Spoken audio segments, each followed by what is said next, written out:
पैसा, धन, दौलत या मनी, ये एक ऐसी चीज है जिसे हर कोई पाना चाहता है। दुनिया में भिखारी से लेकर अमीर तरीन लोगों तक हर कोई इसका ख्वाहिशमंद। ये कागज के टुकड़े नहीं बल्कि एक नशा है जिसने हम शिकारियों को लोहारों, सौदागरों और बादशाहों में बदल के रख दिया। ये पैसा ही था जिसने इंसान को जंगलों से निकालकर ऊंची ऊंची इमारतें बनाने पर मजबूर कर दिया।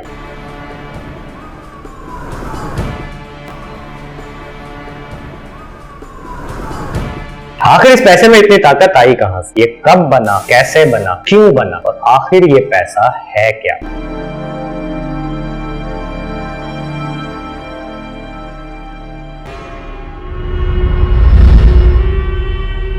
दोस्तों, पैसा एक कागज का टुकड़ा है जिसकी अपनी कोई अहमियत नहीं है, लेकिन ये दूसरी चीजों की कीमत हमें बताता है। पैसा हम दूसरों को देते हैं ताकि उनके पास मौजूद चीजें हम ले सकें और वो आगे ये पैसा किसी और को दे देते हैं ताकि उसके पास मौजूद अपनी मनपसंद चीज उससे खरीद सके। और ये सिलसिला इसी तरह चलता रहता है और इसी तरह ये पैसा एक हाथ से दूसरे हाथ में पूरी दुनिया में घूमता रहता है। क्या आप जानते हैं कि इस वक्त दुनिया में कितना पैसा मौजूद है?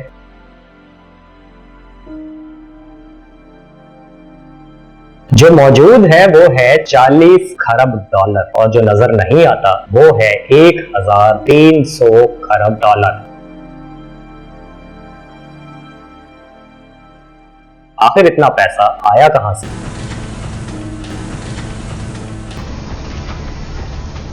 हाँ, हमारे साथ चलते हैं ऐसे सफर पर और जानते हैं इस पैसे की वो कहानी जो सच में आपको हैरान कर देगी। हम बताएंगे आपको वो कुछ जो आपने कभी सुना भी ना हो। पत्थर और सोने चांदी से लेकर उस पैसे तक की कहानी जो नजर भी नहीं आता।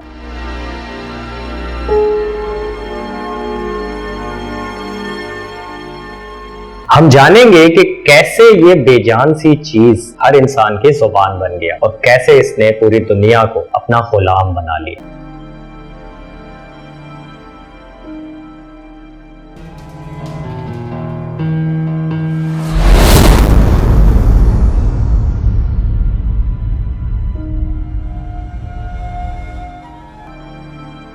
तो आए हमारे साथ चलते हैं आज से 17,000 साल पहले।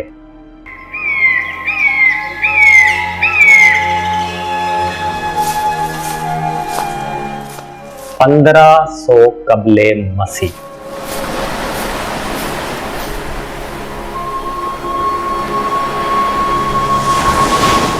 दोस्तों, ये वो वक्त था जब इंसान बड़े बड़े शहरों के बजाय छोटे छोटे कबीलों में रहा करता था और उनका सिर्फ एक ही मकसद होता था, शिकार करना और किसी भी तरह अपने आप को जिंदा रखना।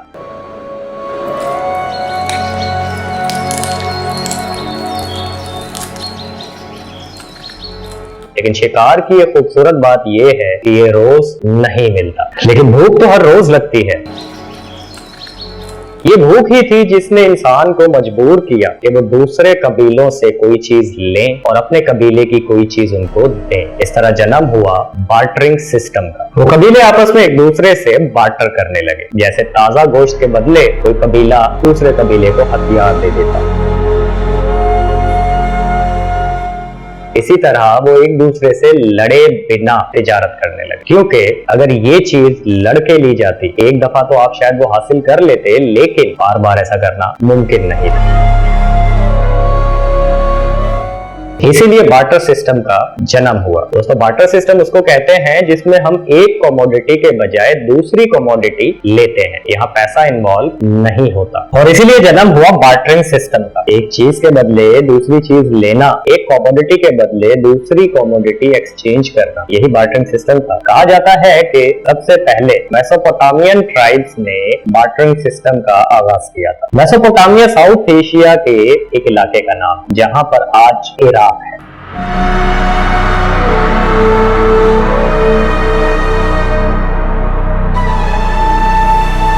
दोस्तों, बार्टरिंग सिस्टम में यूं जाने कि हमें बदल के रख दिया। आपस में लड़ने वाले इंसान एक दूसरे के साथ मिलजुल कर रहने लगे, एक दूसरे के साथ तिजारत करने लगे।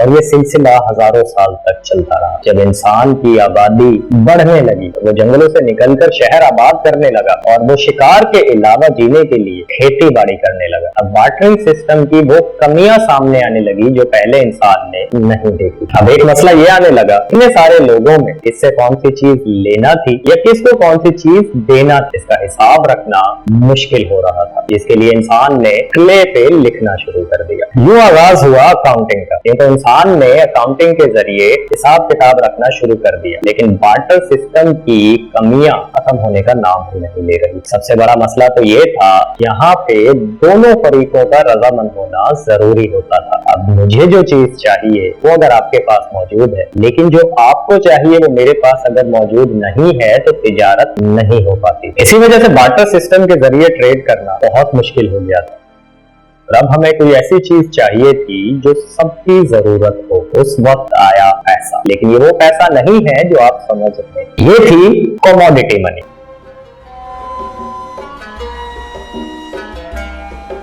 हमने हर उस चीज को पैसा बना लिया जिसको हम खुद भी इस्तेमाल कर सकते थे और दूसरे भी उसके एवज तिजारत कर सकते थे।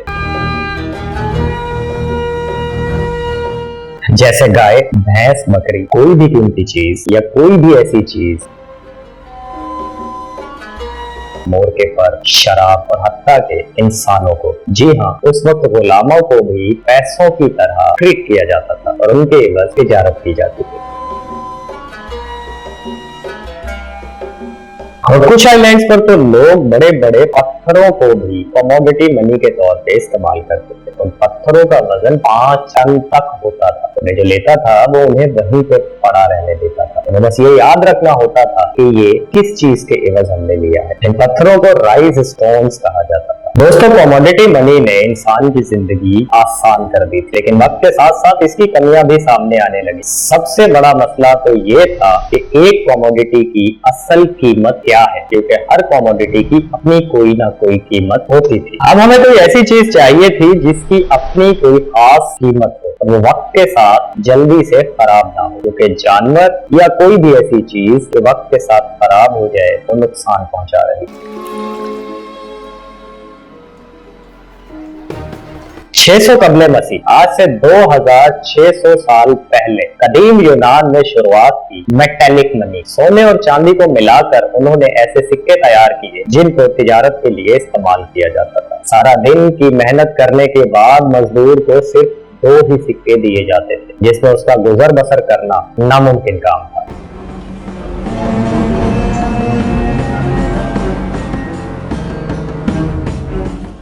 गौर से देखें, ये है दुनिया का सबसे पहला सिक्का, द लिडियन लॉइन।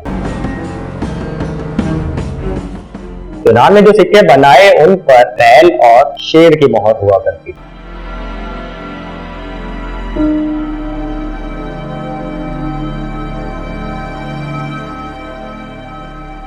कहा जाता है कि 1000 कबले मसीह सिक्कों की शुरुआत चाइनीज ने की थी। वो तांबे और पीतल को मिलाकर सिक्के बनाया करते थे, लेकिन चाइनीज सिक्कों और लिडियन लॉइन में फर्क ये था कि चाइना में उनसे तिजारत करना लाजिम नहीं था, लेकिन लिडियन लॉइन के आने के बाद तो जैसे सिक्कों की बारिश ही हो गई हो, क्योंकि यहाँ पे इनसे तिजारत करना बहुत आसान हो गया था। ये सिक्कों की बारिश पूरी दुनिया में फैलने लगी और हर सल्तनत के बादशाह अपने नाम और अपनी मोहर के सिक्के बनवाना शुरू कर दिए और हर कोई ये मेटेलिक मनी इस्तेमाल करने लगा और इसके जरिए तिजारत करने लगा। लेकिन देखा जाए तो मेटेलिक मनी भी तो कमोडिटी ही है। अगर सिक्के कम हो तो पता नहीं चलता और अगर सिक्के ज्यादा हो तो उनकी सबसे बड़ी कमी सामने आने लगती है। 500 कबले मसीह, ये वो दौर था जब ओवरसीज ट्रेडिंग अपने उरूज पर, हर कोई तिजारत सिक्कों से किया करता और लोग बहुत मुतमईन। लेकिन जो मुश्किल सामने आने लगी वो ये थी कि इतने सारे सिक्कों को जहाज में लेके जाना एक मुश्किल काम था, क्योंकि इतने ज्यादा सिक्के अगर होते हैं तो वो जगह भी ज्यादा लेते हैं। दूसरा मसला ये आने लगा कि इतने सारे सिक्कों को गिना कैसे जाए। इनकी ट्रांसपोर्ट भी एक मुश्किल काम बन गया और हर वक्त यह खतरा लगा रहता कि कहीं सिक्के चोरी ना हो जाए। अब इंसान को जरूरत थी किसी ऐसी चीज की जो हल्की हो, काउंटेबल हो, स्टोरेबल हो और जिसे शिफ्ट करना भी आसान हो। एक मशहूर कहावत है, everybody loves progress but nobody like change. हर कोई तरक्की करना चाहता है लेकिन कोई भी बदलना नहीं चाहता। और यही हुआ पेपर मनी के साथ।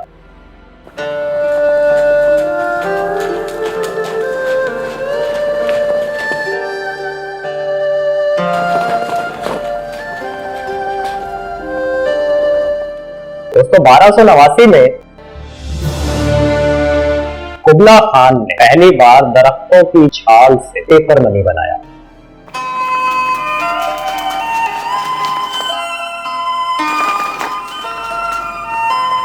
और जैसा कि हमने कहा कि लोग बदलाव पसंद नहीं करते, और वो करें भी क्यों? कुबला खान उनकी कीमती और चमकती हुई चीजों के बदले उन्हें देता ही क्या था?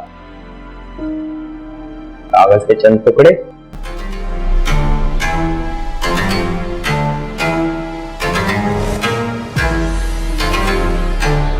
लेकिन कुबला खान के पेपर मनी को लेने से जो इनकार करता, उसे मौत की नींद सुला दिया जाता।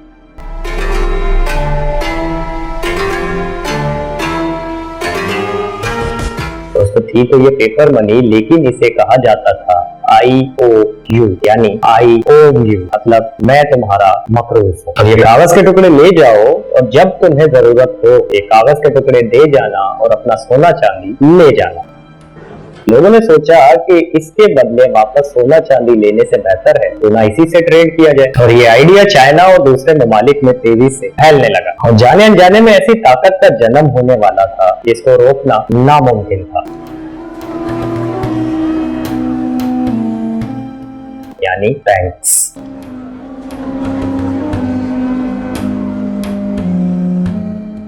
पेपर मनी की वजह से इंटरनेशनल ट्रेड अपने उरूज पर पहुंचने लगी और IOUs यानी कि उस वक्त की पेपर मनी हर शख्स के पास पहुंचने लगी।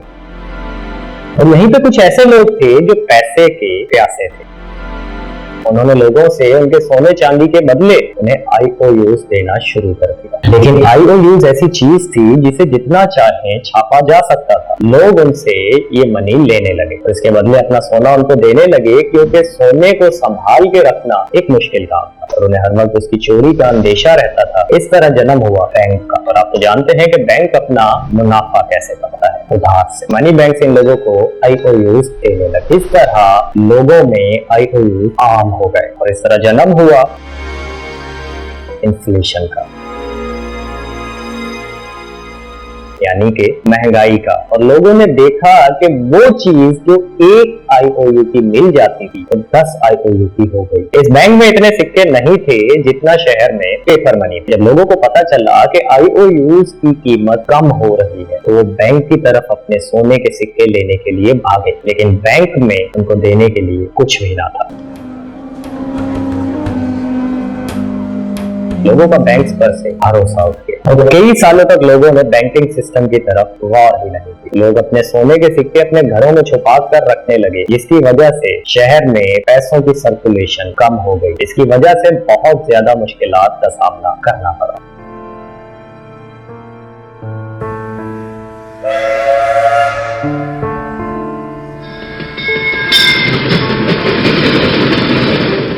कई साल ऐसे ही गुजर गए। आखिर 1816 में बरतानिया ने एक नया कानून पास किया जिसमें उन्होंने कहा हम उतने ही पेपर मनी प्रिंट करेंगे जितना कि हमारे पास सोना होगा। की वजह से ना तो महंगाई होगी और कर्ज भी लिमिट में ही दिया जाएगा। इसे कहते हैं पेपर मनी को गोल्ड स्टैंडर्ड्स के मुताबिक रखना। देखते ही देखते सारी दुनिया ने अपने पेपर मनी को गोल्ड स्टैंडर्ड्स के मुताबिक कर दिया और फाइनली 1900 की दहाई में अमेरिका ने भी गोल्ड स्टैंडर्ड अपना लिया। इस बात से तो इनकार नहीं किया जा सकता, पैसा जिस दिन से बना कि अपने साथ एक ऐसी चीज लेकर आया है जिससे बचना नामुमकिन है, वो है पैसे की हवस। अगर आपके पास 100 करोड़ हो तो आप चाहेंगे कि आपके पास 1000 करोड़ क्यों ना हो।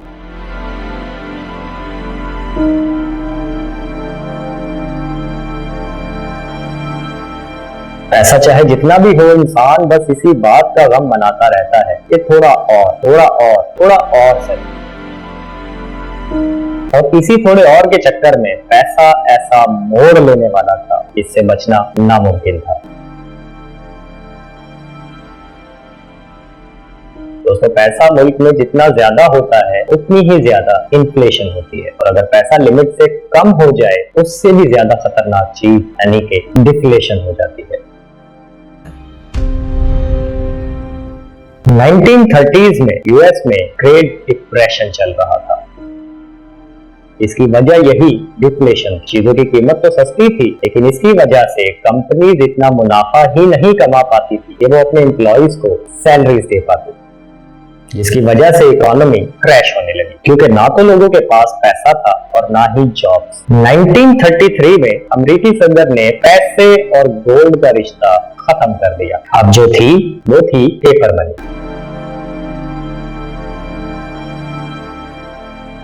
और अब बैंक्स के तक वापस आ गई थी, जिसका फायदा उठाना उन्हें अच्छी तरह आता था, और वो ताकत थी नोट छापना। और ज्यादा पैसा होने से क्या होता है ये तो आप जानते ही, वो है इन्फ्लेशन। और इस इन्फ्लेशन को कंट्रोल करने के लिए अमेरिका ने सेंट्रल बैंक कायम किया, जिसका काम था मुल्क में एक हद से पैसे को ना ज्यादा होने दिया जाए और ना ही कम। लेकिन वो डॉलर जो आप गोल्ड में कन्वर्ट कर सकते थे वो एक IOU था, लेकिन अब आपके पास था कागज का वो टुकड़ा जिसकी खुद की कोई कीमत नहीं थी, जो है बस यही है। It is just a worthless piece of paper, जिसकी अपनी कोई वैल्यू नहीं है। और अब ये बन गई फाइट मनी। लेकिन क्या आप समझते हैं कि डॉलर की दुनिया में फियाट मनी है? तो ऐसा नहीं है। पूरी दुनिया में इस्तेमाल होने वाले नोट्स सभी फियाट मनी कहलाते हैं।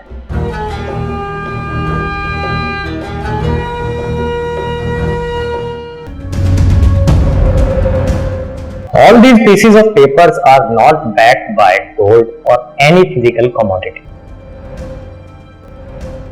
अगर ये कागज का टुकड़ा कुछ नहीं है और इसकी कोई वैल्यू भी नहीं है तो हम कोई भी चीज खरीद लेते हैं, क्योंकि हमें ये यकीन है कि हम इससे कोई भी चीज खरीद सकते हैं। आपके बैंक में मौजूद पैसा हो, आपके क्रेडिट कार्ड में पैसा हो या आपके वॉलेट में पैसा हो, एक्चुअली वो पैसा नहीं है, वो बस एक भरोसा है। और इसकी वैल्यू दिन ब दिन इन्फ्लेशन की वजह से घटती रहती है।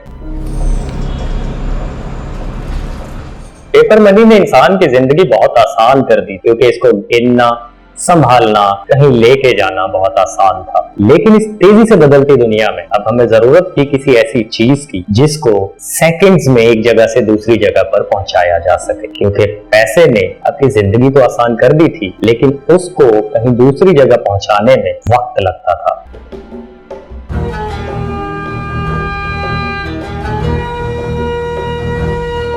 इसलिए 1980s में लॉन्च हुआ ई मनी या डिजिटल मनी। अब आप पूरी दुनिया में कहीं भी बड़ी से बड़ी ट्रांजैक्शंस कुछ सेकंड्स में कर सकते थे। इंसान की जिंदगी में इसकी बहुत ज्यादा जरूरत थी, क्योंकि दुनिया बहुत तेजी से बदल रही थी और हमें रफ्तार से चलने के लिए पैसा भी ऐसा ही चाहिए था जिसकी अपनी एक स्पीड हो। तो डिजिटल मनी ने जिंदगी बदल के रख दी। कुछ ही नैनो सेकंड्स के अंदर आप करोड़ों रुपए की ट्रांजैक्शंस एक दुनिया के कोने से दूसरी दुनिया के कोने में कर सकते थे। और तो और बैंक्स को भी अब करेंसी नोट्स छापने की जरूरत नहीं रही थी, बस कुछ नंबर्स टाइप करने थे और पैसे बन जाते थे। अब हम अपने घर में बैठकर दुनिया के किसी भी कोने से कोई भी चीज खरीद सकते थे और पैसे भी ट्रांसफर कर सकते थे। लेकिन डिजिटल मनी का सबसे बड़ा मसला ये था कि ये हैक की जा सकती थी। इसको हैक करना बहुत आसान तो नहीं था, लेकिन नामुमकिन भी नहीं था। और इस चीज से कोसों दूर 2009 में एक नई करेंसी लॉन्च हुई, जिसको हम कहते हैं क्रिप्टो करेंसी। बिटकॉइन का नाम तो आपने सुना होगा।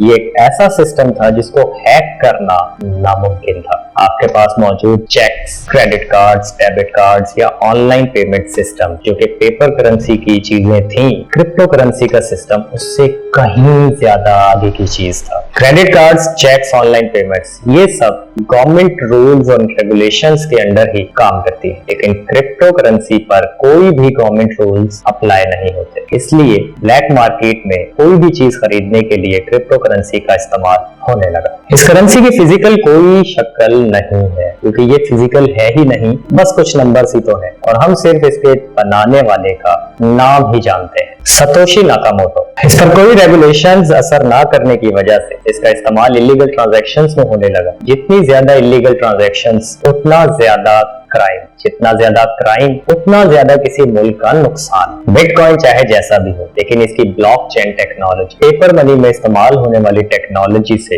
हजारों साल आगे की चीज है। इसको हैक करना नामुमकिन काम है। एक बिटकॉइन को हैक करने के लिए शायद आपको 1 अरब साल लग जाए, या शायद इससे भी ज्यादा। क्या आप जानते हैं कि जब बिटकॉइन लॉन्च हुआ था तो उसकी कीमत क्या थी?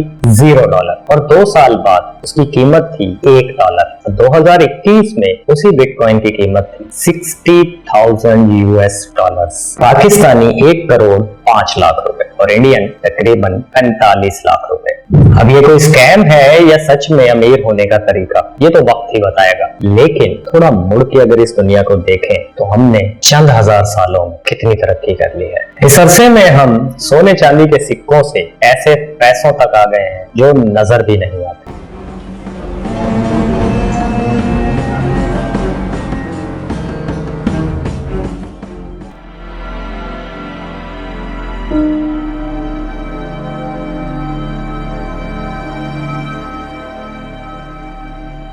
आप पूरा महीना काम करते हैं और आखिर में आपको मिलते हैं चंद कागज के टुकड़े या स्क्रीन पे लिखे हुए कुछ नंबर्स। आपको ये समझना होगा कि दुनिया पैसों से नहीं चलती बल्कि भरोसे पर चलती है, और ये जो पैसा हमें नजर आता है ये और कुछ नहीं बस नजर का धोखा है।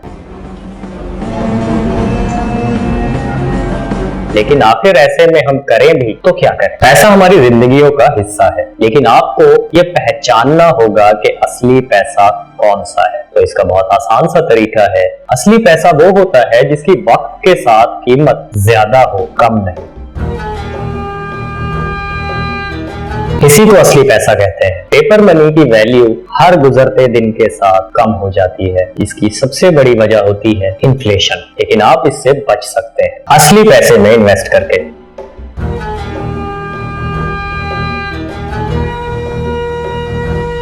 जानते हैं अगर इस दुनिया में मौजूद सारे पैसों को दुनिया में मौजूद सारे इंसानों में बराबर तकसीम कर दिया जाए तो ये पैसा वहीं पहुंच जाएगा जहां से ये आया था। लेकिन आखिर क्यों?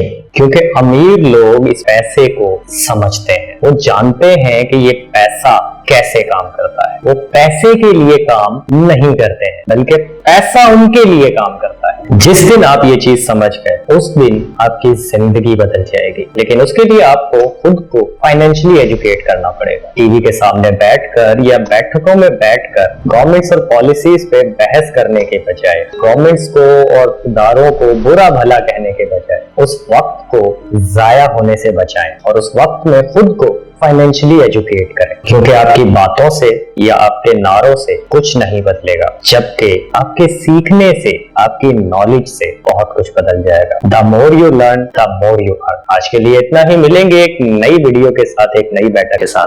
तब तक के लिए अल्लाह हाफिज।